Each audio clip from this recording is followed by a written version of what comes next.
Have you heard of the phrase, the universe is not made of atoms, it is made of tiny stories? The last 2 weeks we have been discussing various applications of the field of semiotics. Today, welcome you all to the final video of the series. If you have missed the previous 2 videos, I will request you to please check the description box below. And now, let's get started with today's video, which is about stories. We all grew up hearing many stories. Sometimes these stories were just for fun, and most of the times these little tales or stories involved a symbiotic exchange between the teller and the listener. Perhaps that's a reason we anthropologists find storytelling central to human existence. In today's video, I would like to share with you 2 stories that I heard during this ongoing corona pandemic. These stories I found very positive and profound. So without further delay, allow me to narrate the first story. The story is from Mevlana Rumi's masterpiece Masnavi, and this story really touched my heart. So the story goes like this. One night, a mother said to her child, "If at night you have a nightmare and you see yourself in a scary place, and if you think you are seeing a ghost or a demon, a dark, scary demon, be strong in your heart.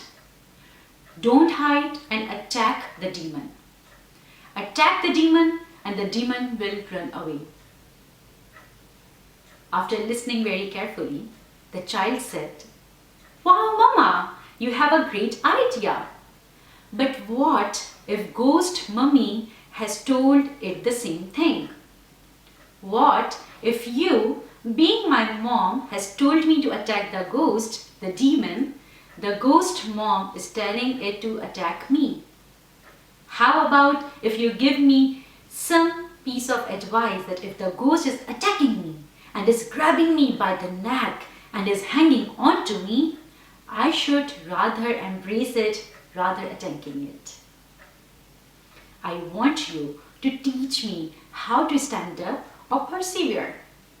But I want you to tell me that me as a child and that demon or ghost both have come from the same source."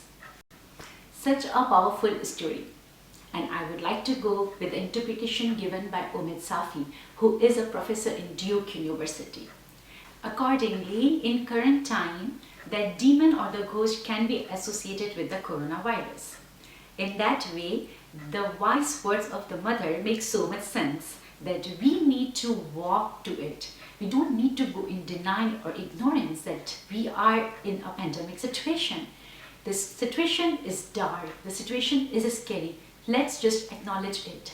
But at the same time, we have to understand, we have to acknowledge our weakness, our vulnerabilities, and rather than attacking it, we have to embrace it in a positive way. Let's reassure ourselves that we are the source of fear and we are the source of comfort within our own selves.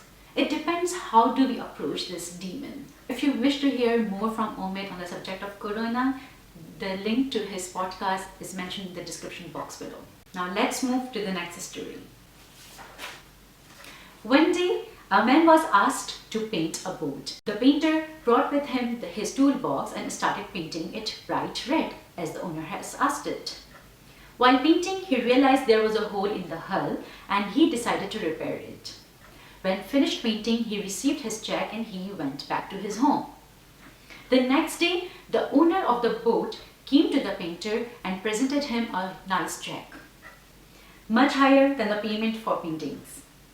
The painter surprisingly said, "You have already paid me for painting the boat."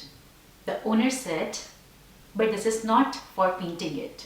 This is to repair the hole in the boat." The painter replied, "But it was such a small service. Certainly it's not worth paying this huge amount."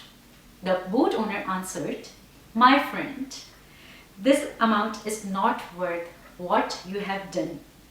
Let me tell you what happened. Yesterday, when you finished painting and the boat dried, my kids took the boat and went on fishing trip. They did not know that there was a hole in the boat. I wasn't at home at that time. When I returned and noticed they had taken the boat, I was desperate because I remembered that I told you to just paint the boat and not to repair the hole. Imagine my relief and joy when I saw them returning back from fishing safely. Then I examined the boat and found that you have not just painted the boat, but you also had repaired the hole. You saved the life of my children. I do not have enough money to pay your small unintentional act of good. Isn't this a small story coming with a big message in this point of pandemic? We must be doing a great job as a caring parent or sibling or as a compassionate neighbor or responsible citizen. But in my opinion, this time requires an additional step. This could be an additional phone call to your parents or to your siblings or to your loved ones, maybe reaching out to people in your neighborhood or those strangers with whom you never had a talk but you think they might need your help. Or at least staying at home when even it is very sunny outside. With this, a big thank you for watching all the videos of this series. I hope you learned a little bit about semiotics while staying at home. Do not forget to like, share and subscribe. Goodbye for now. Thank you for watching Canvas of Learning.